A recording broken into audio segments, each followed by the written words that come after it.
Анкарада 14 сағат. Исәнмесез, мөхтәрәм тыңлаучылар. Бүген 2026 елның 7 гыйнвар шәршәмбе көне. Сез турыдан-туры эфирда Төркия Аваз радиосының татар телендәге тапшыруларын тыңлыйсыз. Безнең программа 19 метрлы кыска дулкынның 15360 кГц яшьлыгыннан 42 дәрәҗә көнчыгыш юнәлешендәге Түрксат 3А һәм Түрксат 4А иярченнәре белән 3 тапкыр w.trtdinla.com интернет адресы аша һәм кесә телефоннарының TRT-Dinla тыңла кушымтасыннан WhatIs радио каналыннан тапшырыла.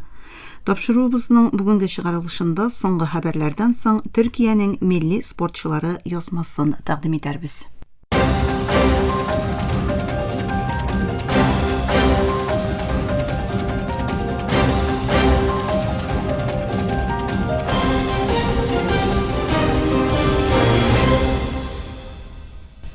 Соңгы хәбәрләр белән башлыйбыз. Венесуэла илбашы Николас Мадуро һәм хәләл җефете Селия Флорес АКШ тарафыннан урлаганнан соң халык хөкүмәткә яклау күрсәтү өчен Каракас урамнарына чыкты. Көннәр буе буш калган урамнар җиңү ишарәтләре һәм шигарләр белән тулды. Бу АКШ илбашы Дональд Трампның илне идарә итү вәгъдәсенә карамастан хакимияттә калган вәкаләтләргә яклау күрсәтү иде. Эчке эшләр министры Диас-де Кабелло шикләнү, хыянәт ул дип язылган баш киеме киеп, халык арасында йөрде, тарафдарларын сәламләде. Вакытлыча илбашы Дельси Родригес халыкка мөрәҗәгать итеп булай диде: Венесуэлада хакимияттәге хөкүмәт безнең хөкүмәт, башка беркемнең дә хөкүмәте түгел. Венесуэланы чит ил агентлары идара итми. Авропа Берлеге Венесуэланың вакытлыча илбашы Дельси Родригесны танымаячак, ләкин элемтәдә калачак. Авропа Берлеге сүзчесе рәсми затларның халыкның демократик үзгәреш ихтыярын хөрмәт итмәгән сайлау барышы белән бәйле вәкаләткә ия булуын яңартты. Берлек демократик юл белән сайланган оппозиция лидерларын үз эченә алган инклюзив сөйләшүләрне хуплый. Бу белдерүләр Родригес билгеләнгәннән соң сәяси буталчыклыклар һәм илнең дәүләт башлыгы Николас Мадуро урланган АКШ хәрби операциясыннан соң ясалды. Трамп җитәкчелеге Гренландияны үз карамагына алу юлларын актив рәвештә бәхәсләшә. Ак йорт АКШ хәрбиләрен куллану һәрвакыт бер вариант дип белдерә. Вәкаләтлеләр сүзләренчә, Трамп бу адымны Арктика төбәгендәге АКШ көндәшләрен тыеп тору өчен милли куркынычсызлыкның өстенлекле бурычы дип саный. Шулай ук утрауның файдаланылмаган югары технология һәм хәрби максатлы минераллар ягыннан бик мөһим булуы әйтелә. Югары дәрәҗәдәге рәсми зат Овал офиста фикер алышуларның дәвам итүен һәм бу мәсьәләнең көн тәртибеннән төшмәячәген, Гренландияны сатып алу яки төбәк белән ирекле партнерлык килешү төзү вариантларын үз эченә алуын әйтте. Франция, Британия һәм Украина лидерлары утны туктату тәэмин ителгәннән соң, Украинаның иминлеген гарантия астына алу өчен күп милләтле көчләрне урнаштыру планнарын үз эченә алган декларацияга Парижда кул куйдылар. Үз ихтыярилар коалициясе саммитында берлектәшләр АКШның потенциал ут туктатуны күзәтү һәм раслау тырышлыкларын җитәкләячәге, тынычлык килешүеннән соң Авропа җитәкчелегендәге көчләр урнаштырылачагы турында килештеләр. Очрашуда 35 ил вәкиле катнашты. Бу Киев һәм Мәскәүнең сугыштан соң җирләрне билгеләү мәсьәләсендә килешмәүчәнлекләре дәвам иткәндә, Көнбатышның Украина өчен куркынычсызлык гарантияларын киң кырлы хуплавын күрсәтте. Швейцария вәкаләтләре яңа ел төнендә 40 кешенең гомерен өзгән янгын белән бәйле рәвештә барда 5 ел дәвамында янгын куркынычсызлыгы тикшерүләре үткәрелмәвен таныдылар. Кранс Монтана мэры Николас Феррай 2020 һәм 2025 еллар арасында вакытлы тикшерүләр үткәрелмәде. Без моңа бик үкенәбез диде. Рәсми затлар шампан шишәсе бөкесендәге бенгал утлары кебек түшәмгә килеп тию аркасында янгын чыккан булырга мөмкин дип саный. Җирле хакимият барлык таләпләргә туры килү документлары каралуын, тышкы тикшерүләр үткәреләчәген, ябык урыннарда пиротехника куллану тыелачагын һәм зыян күрүчеләргә ярдәм итүдә катгый булуларын белдерде. Үлгәннәрнең уртача яше 19 иде.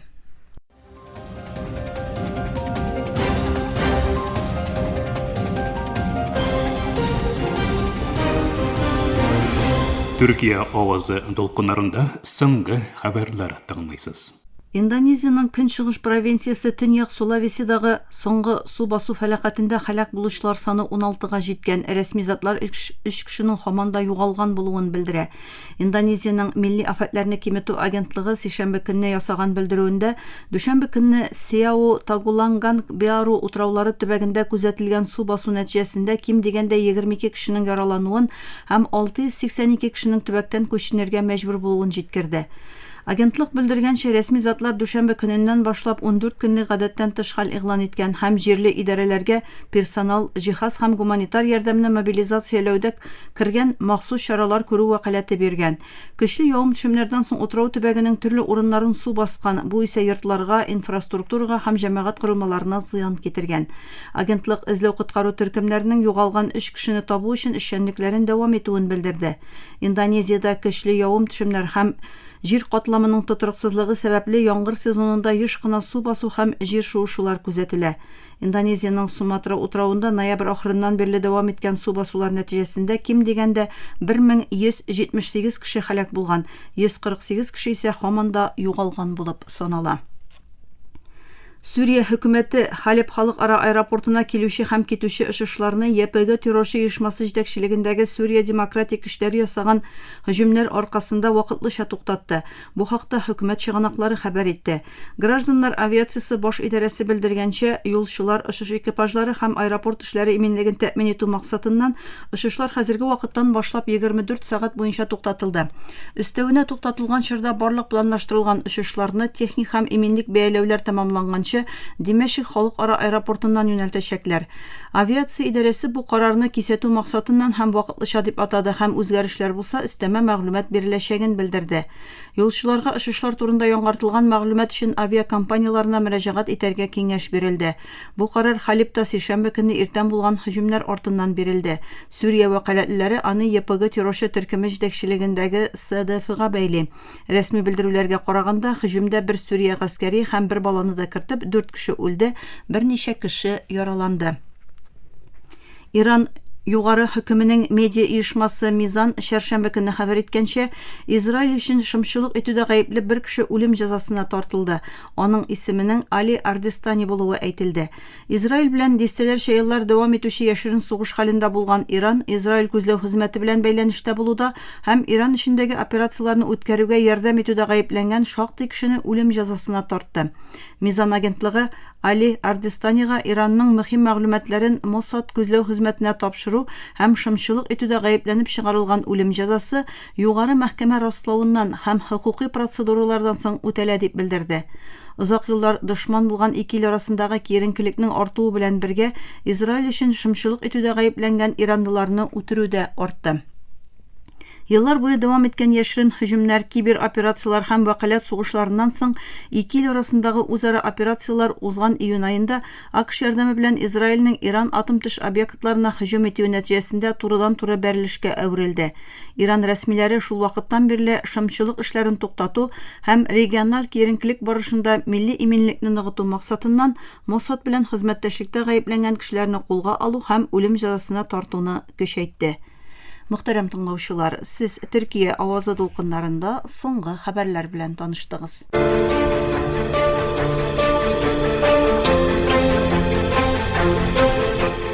Төркиянең милли спортчылары.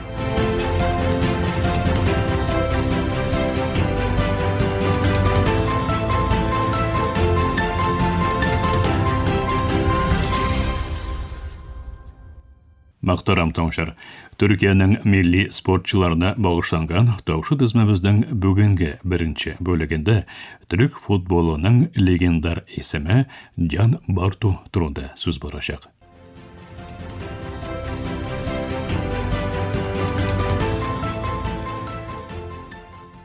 Джан Барту төрек спорт тарихының иң мөһим һәм тәэсирле исемнәреннән берсе.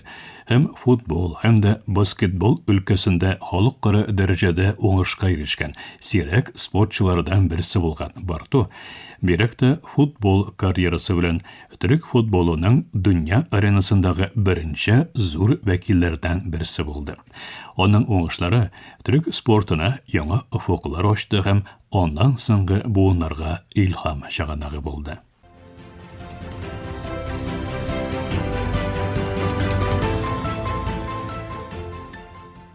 1936 елда Истанбулда туган Жан Барту спорт карьерасын Фенербахченең Яшьләр академиясында башлады.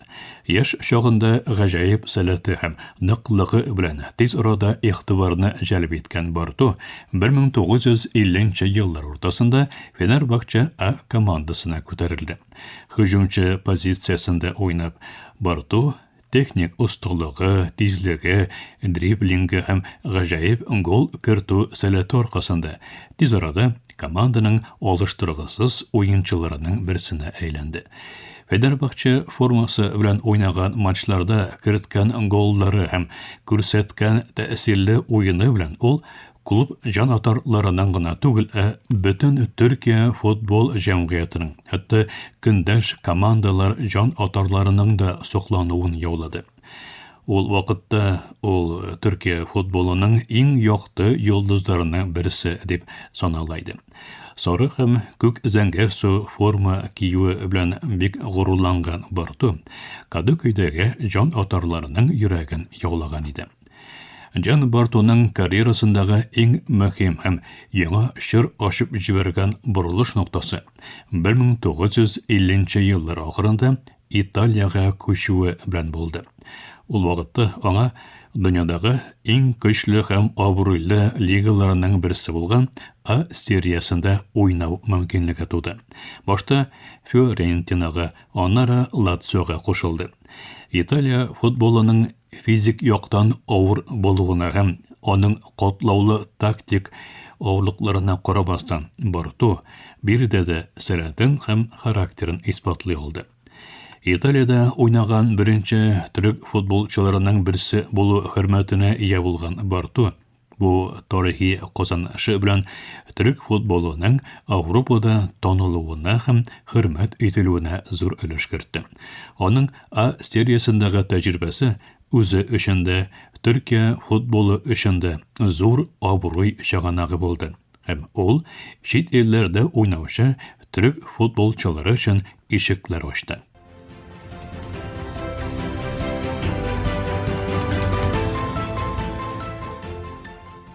Жан Барту җыелма команда формасында узак еллар буе горурлык һәм дәрәҗә белән киеп йөрде. Милли форманы беренче тапкыр 1950 елларның уртасында кигән Барту топлам 26 матчта Төркияне иң яхшы рәвештә вәкиллек итте һәм 7 гол кертте. Ул шурда халыкара матчлар бүгенге кебек еш үткәрелмәвен һәм сәяхәт мөмкинлекләре шикләнгән булуын исәпкә алганда, бу саннар бик кыйммәтле һәм әһәмиятле. Җыелма команда өчен тәэсирле, эффектив уены белән ул Төркия өчен мөһим матчларда төп роль уйнады. Техник усталыгы, көрәш рухы һәм лидерлык сыйфатлары белән ул яшь уенчыларга үрнәк булды һәм Төркия футболы үсешенә һәм аның халыкара аренада абруена зур өлеш кертте. Жан Бартуны башка спортчылардан айырып торган иң мөһим сыйфатларның берсе аның футболда гына түгел, баскетболда да профессиональ дәрәҗәдәге гаҗәеп уңышлары. Фенербахче баскетбол такымында да форма кигән Барту, баскетболда да милли форма кия алды һәм бу өлкәдә дә илен горурлык белән вәкиллек итте. Спортның ике төрле өлкәләрендә җыелма команда формасын кигән сирәк спортчыларның берсе булуы аның гаҗәеп спорт сәләтен, күп кырлылыгын һәм югары спорт интеллектын ачык күрсәтә. Бу казанышка бүгенге көндә дә хәтта бик аз спортчылар гына ирешә ала. Жан Барту мәйдандагы күренекле чыгышы белән генә түгел, үзенең джентльменчә тәртибе, дөрестлеге, намуслылыгы һәм спорт усталыгы белән дә үрнәк спортчы һәм шәхес булды. Аның көндәшләрен хөрмәт итә торган, такымдашларын яклый торган һәм һәр вакыт спорт әхлакын өстен куя торган характеры бар иде. Ул төрек футболының Европада танылуына һәм абруена юл күрсәткән шәхестән берсе буларак алтын хәрефләр белән тарихка кереп калды. 2019 елда 83 яшендә вафат булган Жан Барту зур һәм unutulmaslык мирас калдырды. Оның кыю эзләреннән баручы күп кенә сәләтле төрек футболчысы Авропаның нигезле һәм дәрәҗәле танылган һәм абруйлы клубларында уйнап, төрек футболын тәкъдим итүләрен дәвам итә.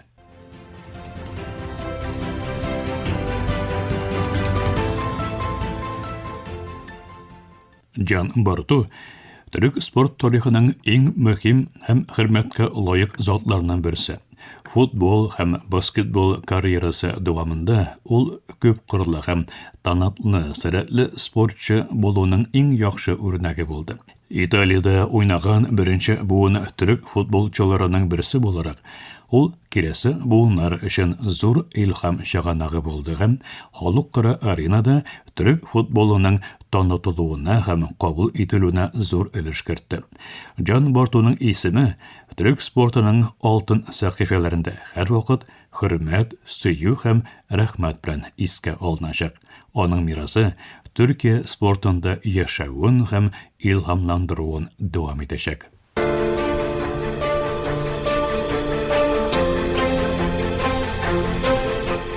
Төркиянең милли спортчылары.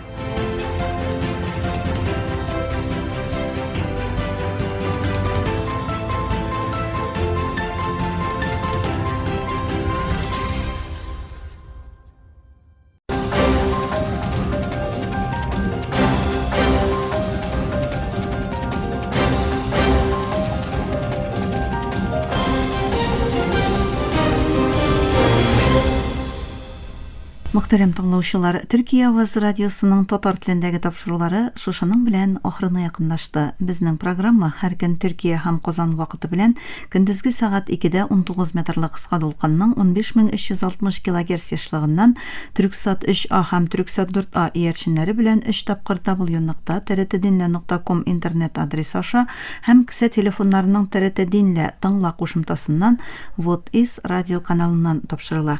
Әлегә без сезнең белән саубуллашабыз. Эфирда киләсе очрашуга кадәр.